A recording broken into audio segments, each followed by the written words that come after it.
Spring, in the backcountry, surrounding Yellowstone National Park. A lone visitor made a gruesome discovery. A severed head, coarsely hacked off at the neck. Spread out over the forest floor, the victim's other extremities, but the bulk of the body gone.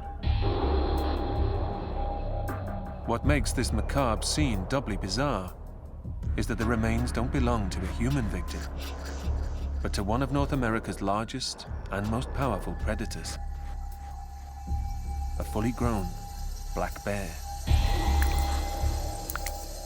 This was not the only death. 3 others follow, all connected, all pointing to a larger mystery, one that will change the way we look at these animals forever.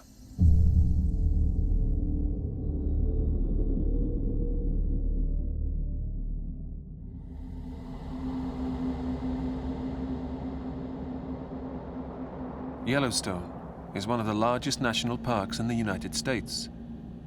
It's a mountain fortress, a craggy wilderness, based around a huge dormant volcano 30 miles wide and 45 miles long.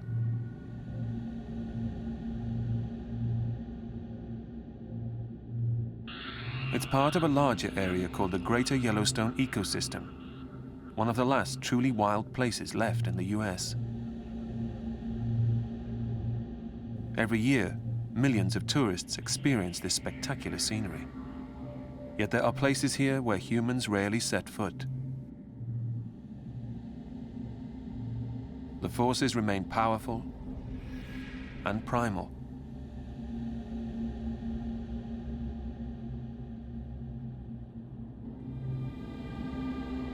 It was here that biologist Dr. David Mattson unearthed remains that shed new light on the behavior of bears in Yellowstone.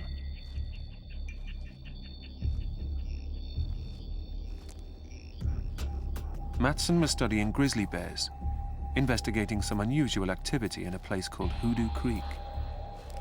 Hoodoo Creek is a narrow, steep drainage that's very difficult to get around in. A steep-sided forest, rapidly narrowing as it descended. It's a place that immediately made Mattson nervous. It's the kind of place that just intrinsically leaves you feeling ill at ease because there's not much of an easy way to get out once you get in. Mattson knew that Hoodoo Creek was rife with bear activity, and bears are David Mattson's business.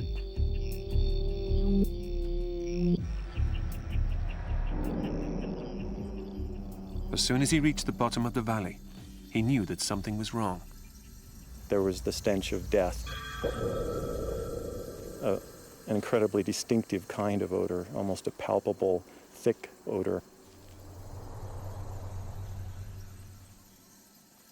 Mattson tracked the smell to its source.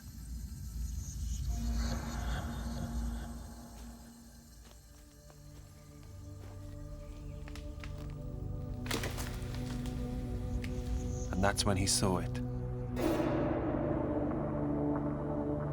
Lying on the forest floor was a severed paw.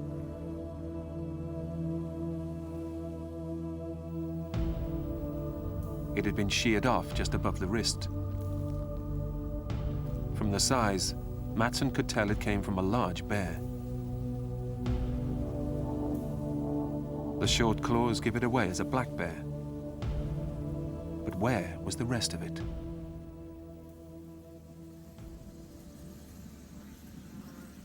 No other remains were visible. Mattson has spent most of his working life studying bears. In spite of the dangers, he pressed on.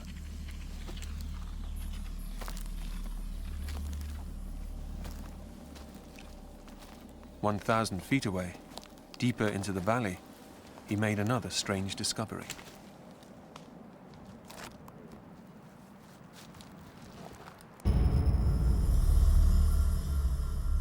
There was a severed black bear's head.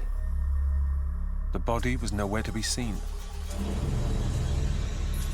The bear's head was perched on a pile of debris, surrounded by sticks and dirt, almost like a display. One of the most macabre things I've ever seen. The removal of the head and paws are the sort of thing a big game hunter might do. But what sort of hunter would leave the most obvious trophies and make off with the body? There's only one logical answer. A hunter that wanted to eat it.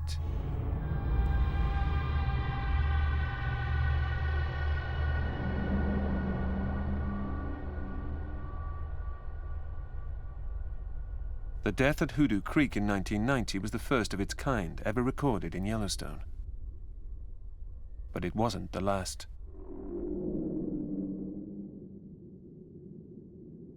40 miles across the park, a group of tourists report seeing what looks like a dead bear at Grizzly Overlook.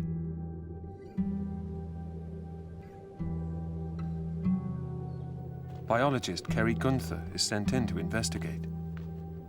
On the morning of August 2nd, I got a call from the Canyon Visitor Center, and they had some park visitors there that were looking for grizzly bears out in Hayden Valley. And at one pullout we call Grizzly Overlook, they noticed a black bear laying in the sagebrush. It was obviously dead. Unlike the first corpse, this time much of the body was intact, but there's a grotesque twist. The bear's penis had been removed. It was left lying next to the corpse. There were teeth marks at the base. It had been bitten off. Gunther knew that this victim needed to be sent to a specialist.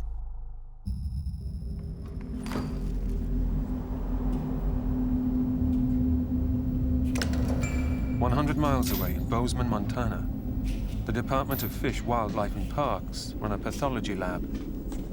Here they're equipped to deal with any mysterious deaths found in the Yellowstone area. Ready? Yep. They intended to study the carcass more thoroughly, to discover not only how it was killed, but why.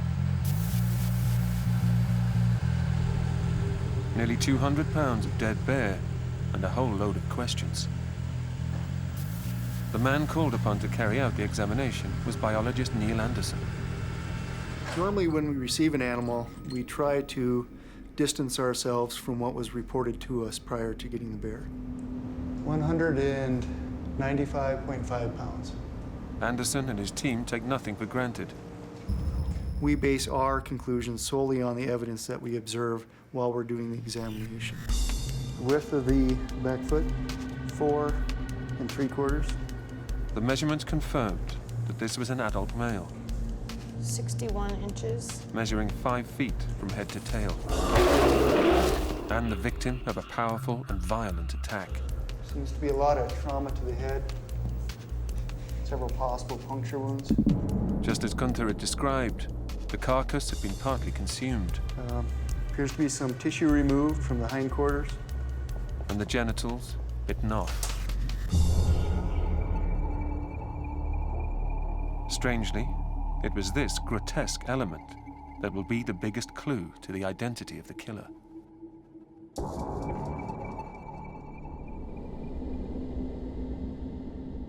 Two black bears killed in Greater Yellowstone, both in very unusual circumstances. The team investigating the Grizzly Overlook case began a thorough inquiry. Leader of the bear study team is Dr. Charles Schwartz.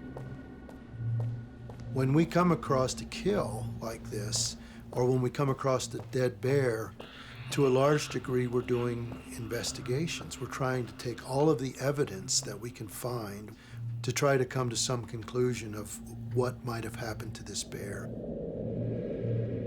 With a team of only 24 scientists, covering such a huge and hostile area of land is no easy task. Situated in the northern Rockies, in the heart of the American West, the Greater Yellowstone ecosystem is 18 million acres of true wilderness, about the size of West Virginia. Made up of mountains, meadows, forests, rivers and plains. It's the only place in the US where all of North America's large predators can still be found. Could one of them have killed the black bears at Hoodoo Creek and Grizzly Overlook? Solitary cougars prowl the mountains. Packs of wolves roam the plains. Coyotes stalk the meadows. Ferocious wolverines lurk and scavenge everywhere. All of these predators coexist alongside the bears. But which is powerful enough to take down and kill a 200-pound predator? It's probably very rare that the event would have taken place by a cougar. Cougars tend not to be predators of other large carnivores. A wolverine, although incredibly aggressive, is no match for a black bear up to 10 times its size. There are packs of coyotes in the area, but the signs on the corpse did not match those of a coyote attack. But what about wolves working in a pack? Wolves have been known to attack bears, charging in, biting at the bear's sides and hindquarters. But they tend to pick on smaller individuals. And as far as the researchers could tell, the nearest wolves were miles away from Grizzly Overlook. I didn't think wolves had killed this black bear. Wolves had only recently been reintroduced to Yellowstone National Park, and they hadn't recolonized Hayden Valley. We didn't have any known wolf pack living in Hayden Valley. That left only one creature capable of inflicting these injuries on an animal this big and this strong.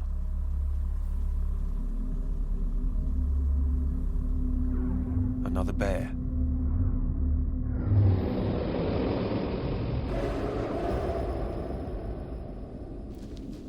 It's very possible that it could have been another black bear. I mean, in the bear world, big bears kill and eat little bears. Although very rare, there are a few reports of cannibalism by bears in Yellowstone, dating back to the 1930s. Could the bear at Grizzly Overlook have been the victim of an attack by another black bear?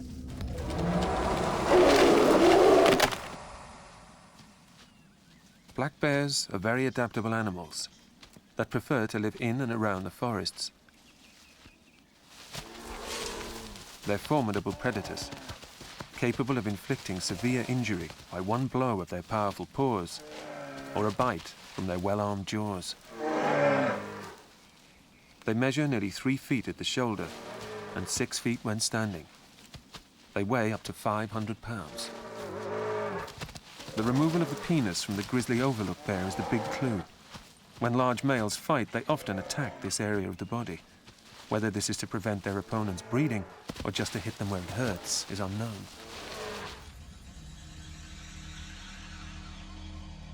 But Greater Yellowstone has 2 types of bear. The victims at Grizzly Overlook and Hoodoo Creek were both black bears.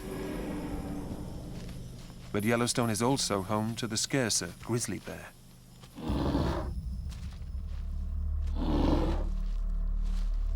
Grizzlies are amazingly powerful carnivores. They have bone-crushing jaws and 4-inch claws used when attacking and holding down prey. They have a distinct shoulder hump due to the large muscles needed for digging up roots and turning over boulders. A fully grown grizzly can reach up to 8 feet when standing. It's one of the largest land predators in the world, twice the weight of a black bear. It's the top predator in Yellowstone.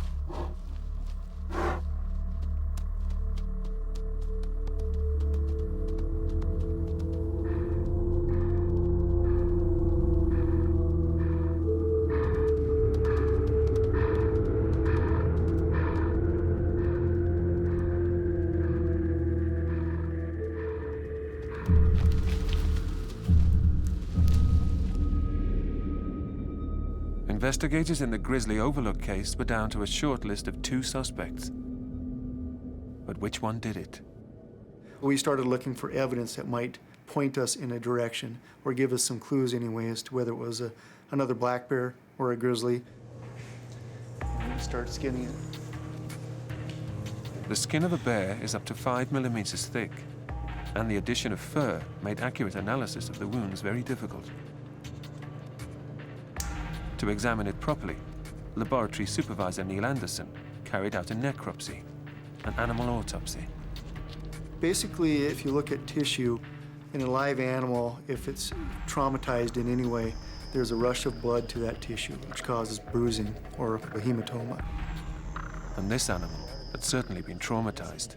And the skull of the bear had multiple bite wounds and was crushed. There was actually chips of bones that you could feel and wiggle. The evidence in the lab backed up Gunther's observations. A lot of tissue damage here. Bite wounds had penetrated the skull and shattered the cheekbone. Bone fragments were missing. Observed around the head, throat, and abdominal areas were multiple puncture wounds. Associated with the punctures were hematomas or bruising.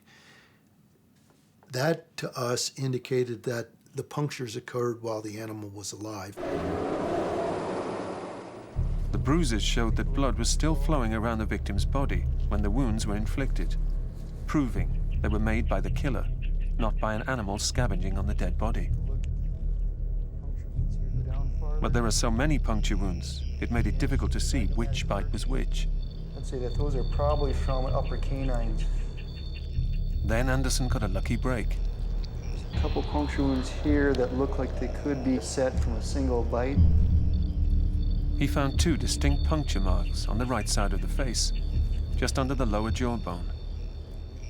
Wounds that had been invisible before he'd removed the hide. Based on the damage here, I'd say that's probably the killing blow. A matching pair of canines. Measuring the distance between these 2 holes might just identify whose teeth had done the biting. 59 millimeters. Anderson had the measurement he was after.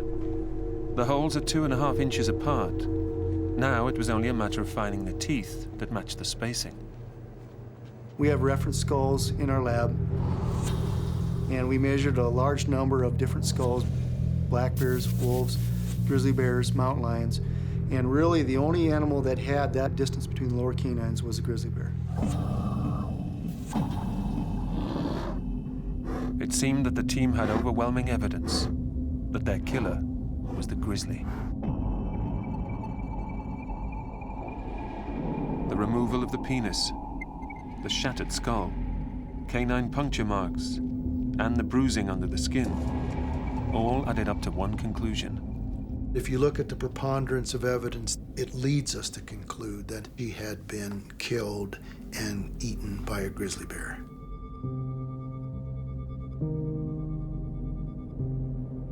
But this didn't solve the mystery. In 60 years of research, there had never been a documented case of grizzly on black bear aggression in Yellowstone.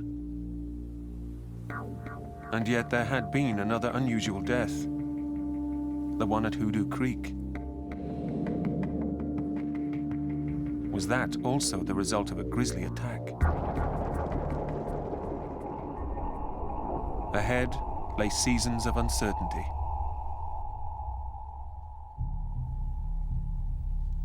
The black bear killing at Hoodoo Creek seemed very different to the one at Grizzly Overlook. But could a grizzly be responsible for that death too? Biologist Dr. David Matson certainly thought so. The size of the tracks nailed it as an adult male grizzly bear, because no other bear has a track that large.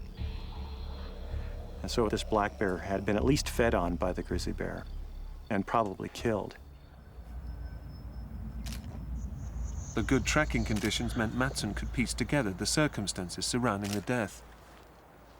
The soil was really loose, and so we were able to then backtrack and reconstruct what had actually happened, and in fact determine that the grizzly bear had killed the black bear and just exactly how he had done it as well. The grizzly was moving along the valley bottom, hidden from the black bear grazing higher up. I would guess as soon as it saw the black bear, it lunged forward instinctively. It's likely that as soon as the male grizzly attacked, the black bear dived off and attempted to make her escape. She got about 100 yards, then leapt up a fire-blackened pine tree, And apparently she didn't get very far because what we saw were the rakes of her claws as she was drug off the tree by the grizzly bear. She escaped again. 15 yards later, she jumped up another pine, only to be dragged off once more. And then just 10 yards below that, we could see where they had tumbled on down and the grizzly bear had killed her.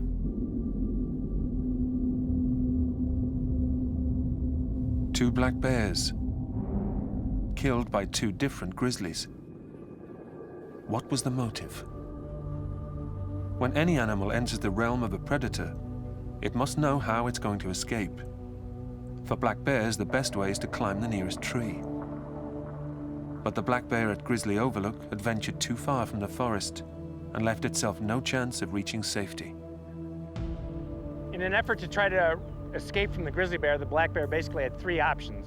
It could have tried to swim the river for 68 meters, run 4 meters on land to one of those small dead snags on that little island, and tried to climb a tree to get away from the grizzly bear. The second option would have been to swim across the entire river and then run 11 meters on land to the small stand of living trees. And the third option for the black bear would have been to run across this meadow, through the sagebrush, up that hill to that contiguous stand of forest that's approximately 900 meters away. But the black bear didn't get away. He was hit, killed before he had a chance to choose any of those options. Both bear species have a top speed of over 30 miles per hour, faster than many horses. But with the grizzly already up to speed and bearing down on it, the black bear stood no chance.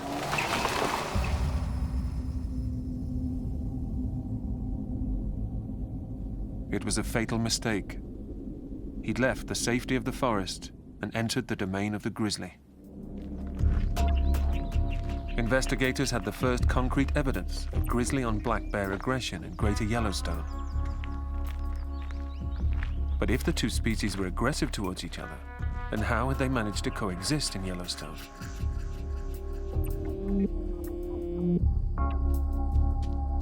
The answer seemed to be that they use their environment in very different ways. The behavioral tendencies of black bears and grizzly bears are quite different. And it has a lot to do with the kind of world they evolved in. Black bears evolved in North America, south of the ice sheets during the Ice Age, whereas grizzly bears are essentially a species of Europe and Asia. They evolved primarily on the Siberian plains. Grizzly bears evolved on the tundra. Black bears evolved in the forest. And it wasn't until about 11,000 years ago, when the ice sheets receded, that black bears moved north and grizzly bears moved south, and then the two species coexisted together. In Yellowstone, the two species of bears generally stick to the habitats they're used to. Grizzly bears tend to use open environments, meadows, willow bottoms near rivers. Black bears, on the other hand, tend to confine themselves to the more forested habitats. So what was it that was bringing them together?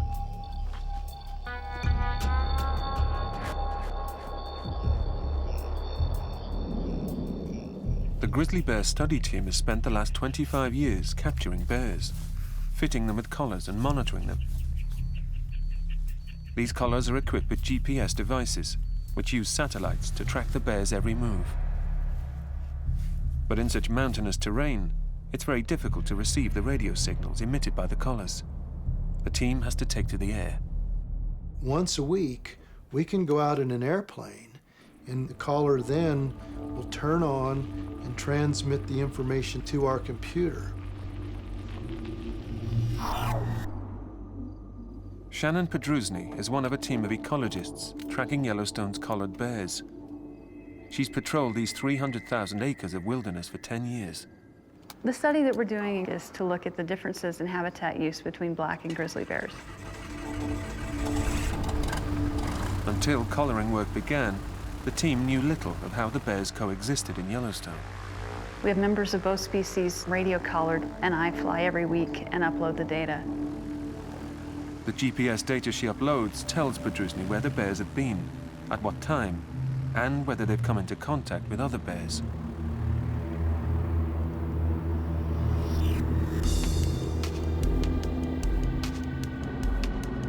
But one routine flight led to something else entirely. The attacks at Hoodoo Creek and Grizzly Overlook occurred when black bears strayed out of their territory and into the path of a grizzly. They were just simple opportunism. This one would be very different.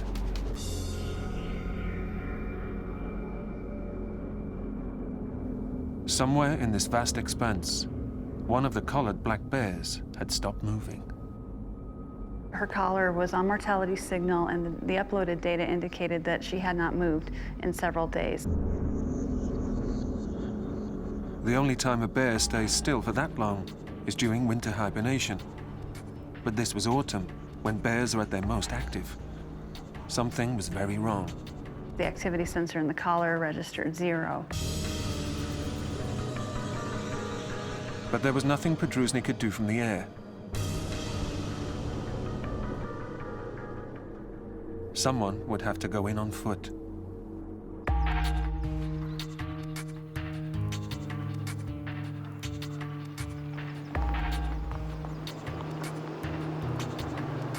The man chosen to investigate was wildlife technician Craig Whitman. Whitman knew this bear already. In fact, he'd collared her just 2 weeks earlier. Black bear 22048, a female, between 20 and 22 years old. She weighed 178 pounds, which is a really good body weight, and was in good health at capture.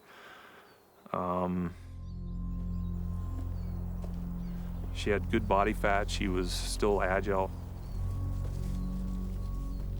When he left her, she'd been fit and well, but now she'd stopped moving.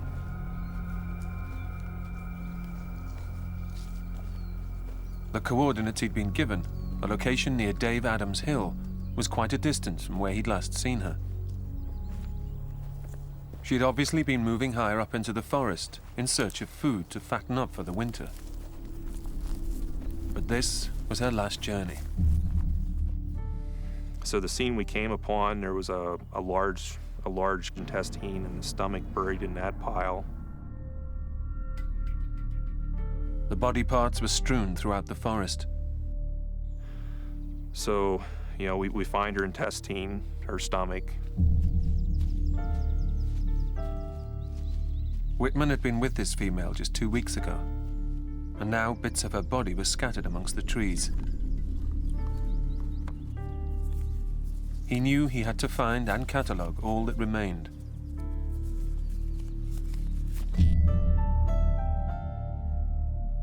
We got basically almost the whole hide and the whole skeleton.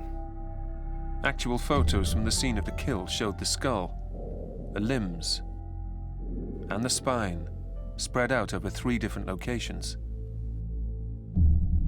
The hide was inverted out over the head, right out over the skull. Actually, ears were pulled through and inverted. Although the skin was still attached, it had been pulled inside out. Her legs were disarticulated from the spine, but they were still attached to the hide, so the hide was inverted down over to the wrist, just kind of like you take a sweater off. Whitman saw all the signs of a grizzly attack, but it was right in the heart of black bear territory. This could only mean that the grizzlies were using the same part of the forest. We had really good bite marks on the neck, on the face. These shots show the inverted skin of the head and the canine puncture marks. And we were able to find grizzly bear hairs where the bear had brushed hairs off on sticks. The inverted hide, the bite marks, and the grisly hair left at the scene led to only one conclusion. A third grizzly bear attack.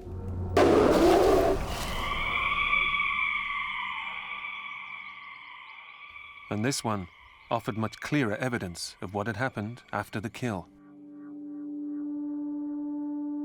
The black bear had been skinned, dismembered, and scattered. Why? Although their diet consists of up to 80% meat, the grizzlies in Yellowstone are actually omnivores. The rest of their diet is vegetation. If you look at a bear's teeth, they're very similar to a human's, at least as far as the molars are concerned. They're fairly flat, they have cusps to them, and they're not designed to cut flesh. They're designed to grind and to crush. That leaves the grizzlies with a problem if they want to get to the meat of their prey. Generally, what you'll find is that they have a tendency to peel the hide off. I guess the best analogy would be somewhat similar to peeling a banana. The hide of the black bear at Dave Adams Hill had been peeled back so the grizzly could get to the meat. When a grizzly makes a kill, it eats as much as it can, consuming up to a quarter of its own body weight in one go. But a black bear is half the weight of a grizzly, twice as much as it can manage. So the grizzly has learned to hide the remainder somewhere safe. It scratches a shallow trench in the earth and covers the remains with sticks and dirt. This behavior is known as caching. Partly buried, the meat is kept free of flies and away from scavengers who might steal the bear's spoils. Until it regains its appetite, the bear guards the cache protectively, even dragging the carcass from one cache site to another and reburying it to make sure it stays safe. When the bears cache a carcass like that, they'll go out 2 or 3 meters out and they'll dig the dirt and vegetation, pine needles in, and bring it all into a big pile. That's exactly what happened to black bear 22048. She had been cached twice by another bear and then drug off another 10 or 15 feet, and the carcass had been dispersed. At Hoodoo Creek, Matson too discovered buried remains. But why hadn't caching occurred in the Grizzly Overlook case? It was only a couple hundred meters from the road, and so when traffic came along in the morning, I believe that probably scared the grizzly bear off, and that's why it only scavenged 1/4 of the black bear.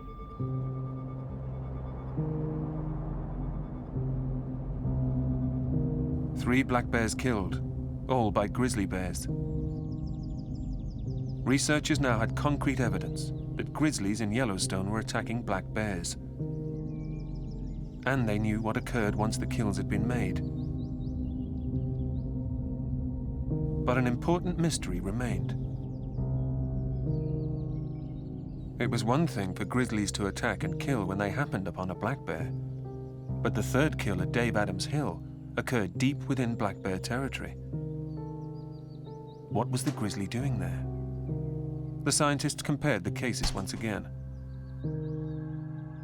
The corpse at Hoodoo Creek was found in the spring.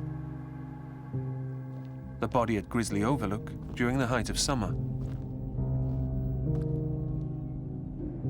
But the carcass at Dave Adams Hill was discovered with autumn looming, when bears are hastily trying to find as much fattening food as possible before 6 months starvation during hibernation.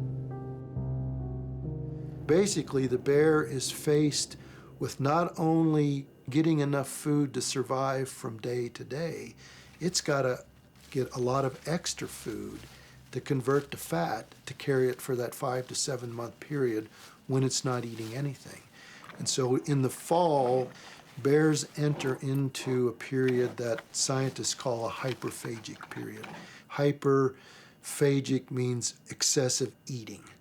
And so the bear spends most of its active period in the fall searching for and consuming foods.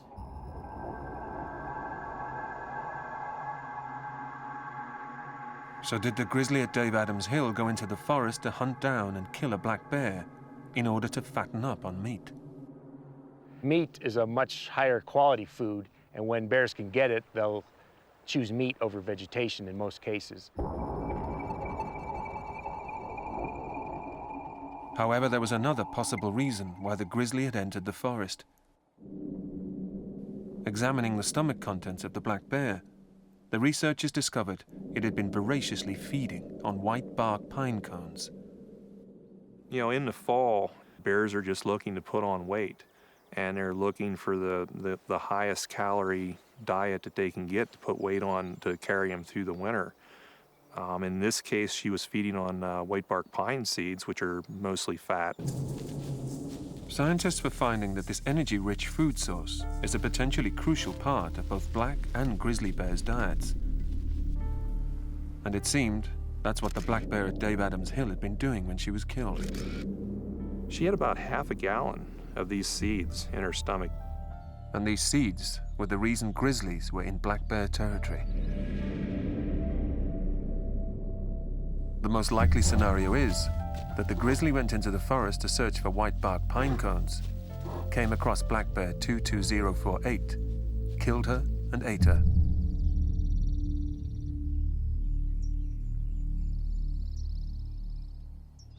This discovery revealed how important the forests are, not only to the black bears, but also to the grizzlies, normally associated with the open plains. Maybe there was more habitat overlap than was originally thought. Even though black bears and grizzly bears evolved in different environments, it turns out that we see black bears eating a lot of the same foods that grizzly bears do. It begs the question of how the black bears then managed to live in the same environment that the grizzly bears live in. And I think for the most part, black bears do that by figuring out how to avoid grizzly bears, having some sense of where and when they will likely find grizzly bears and not being there. Both species will go where there are common food sources, but they avoid each other by being there at different times. If they get it wrong, the outcome can be fatal.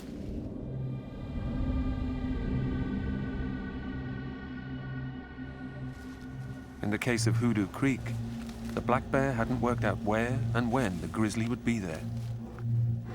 This was because the environment had recently changed.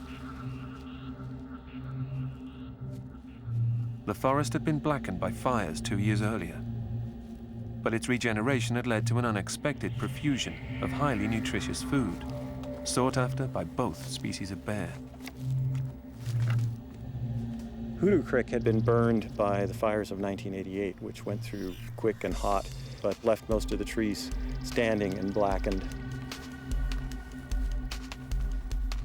The U.S. Forest Service had gone in and aerially seeded the drainage with clover and grasses. It had been converted from a relatively poor foraging environment for bears to a particularly rich one.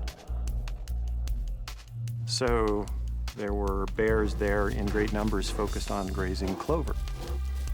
Having not yet figured out all of the dynamics of who was where when, which I think also then contributed to the vulnerability of that black bear and why she got caught where she did. Although the three cases had seemed very different, they're actually all about habitat. The death at Hoodoo Creek occurred because both black bears and grizzlies were discovering a new feeding environment. At Grizzly Overlook, the black bear strayed straight into the grizzlies' territory. At Dave Adams Hill, both species of bear were searching for a common food source deep in the heart of the forest. But the fourth death changed everything.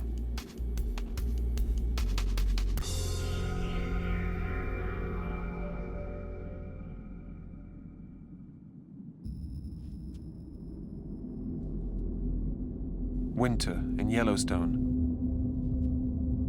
Sub-zero temperatures are common. Both grizzly bears and black bears were in hibernation. Curled up in burrows or shelters, they might be buried by tens of feet of snow.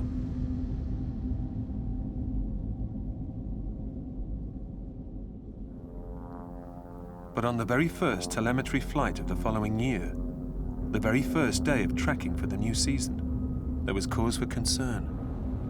Shannon Podruzny picked up the telltale sound of a bear mortality signal. It was coming from black bear 22049, a female, aged 8 years. She'd been collared less than a year before. The coordinates pointed to a place called Pilgrim Creek, just 12 miles from the previous death at Dave Adams Hill. This time, Pedrusny decided to go in and see for herself.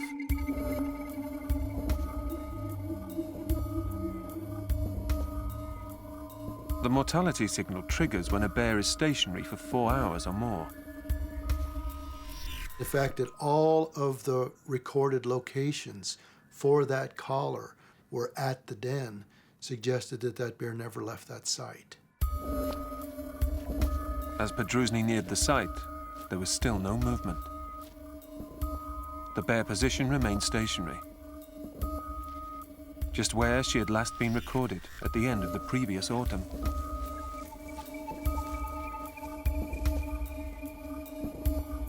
Upon reaching the site, Pedrusny found the collar, lying on top of a pile of debris.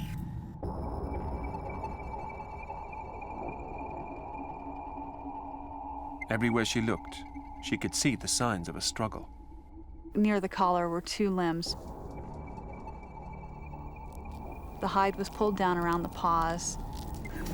These 2 legs had been dismembered, skinned, and the flesh eaten, just like at Dave Adams Hill.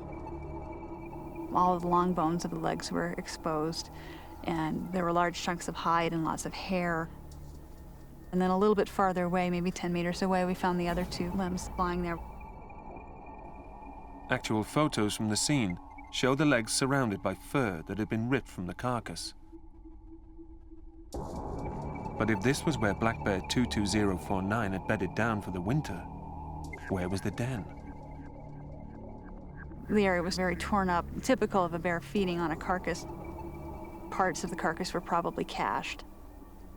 The den location may have been covered up or obliterated by the caching behavior and the large pile of debris that had accumulated. It appeared that the den had been destroyed during the struggle. But if this bear hadn't moved all winter, how could they tell if it had been killed at the end of autumn and preserved by the snow, or if it had been killed at the beginning of the spring? The conclusive evidence came when they found the paws. When we pulled the hide back to look at them, they were still sloughing the outer layer of skin. At the end of 6 months in the den, bears slough off the dead skin that has developed on their paws during hibernation. The old skin just dies off and peels off, and it exposes new, fresh skin. This paw had those dry patches, and the fact that dead skin was still evident meant that the bear had never emerged from the den. Her paws still had that old layer clinging to them, but it was coming off. So we'd assumed that she was still in the den at the time she died. Without a doubt, Black Bear 22049 had been killed very recently. She probably hadn't made it out of the den. Most likely, something had come along and killed her in the den. If the black bear was still in her den, then this was no chance encounter. In spring, male grizzlies emerge from hibernation first. After fasting for 6 months, they're desperate for food. The grizzly had entered the black bear's territory. Then, using its keen senses, detected the presence of the black bear at her den site, attacked and killed her.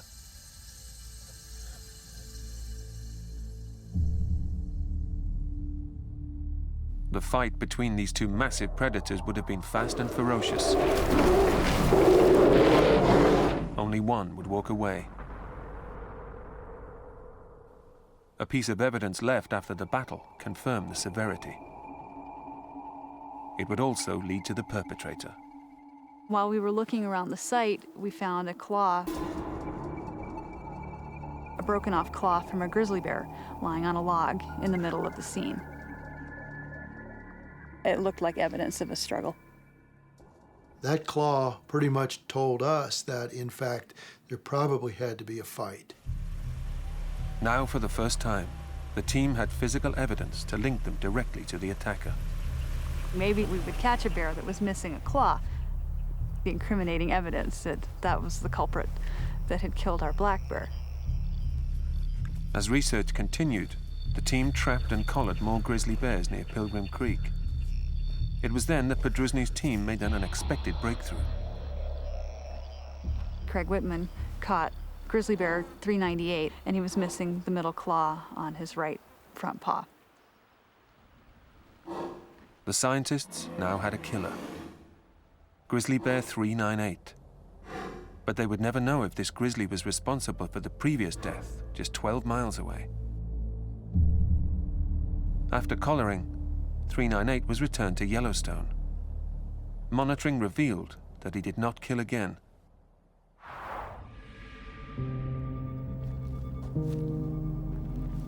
The first discovery of an attack by a grizzly on a black bear in Yellowstone confirmed that predation did occur.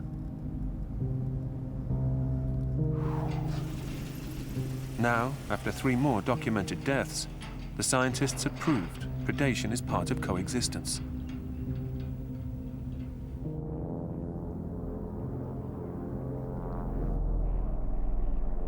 With only 24 scientists covering 18 million acres, there could be many more attacks that no one knows about.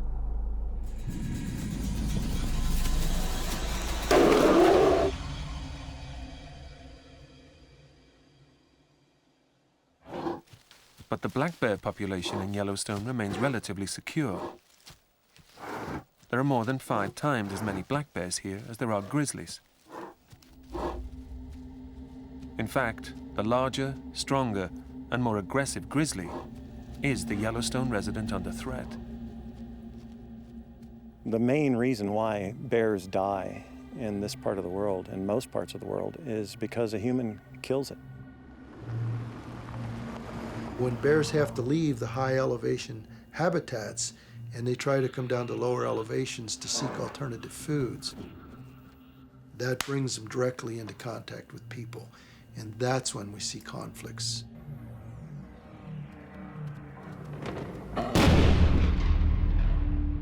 We've documented that between 80 and 90% of all grizzly bear deaths are caused by humans, and that's despite the fact they're protected under the Endangered Species Act.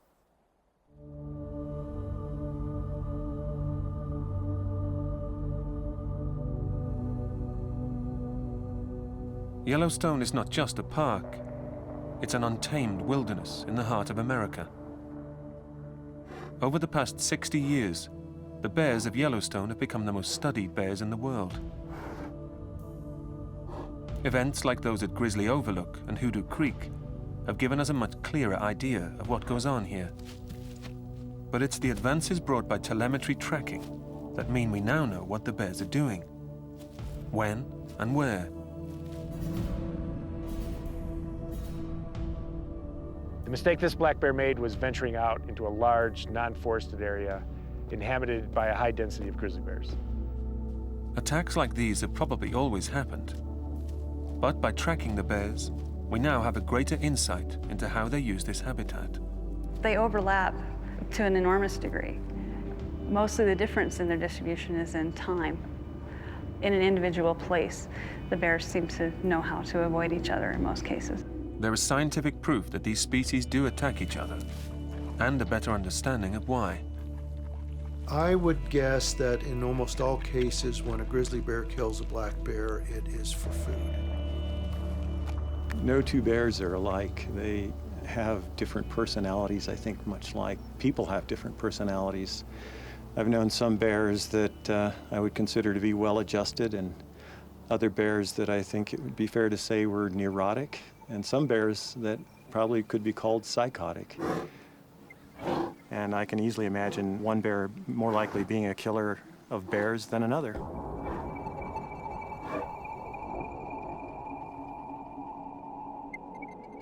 The 4 black bear deaths have led Yellowstone's scientific community to reconsider how 2 of their top predators share the backcountry.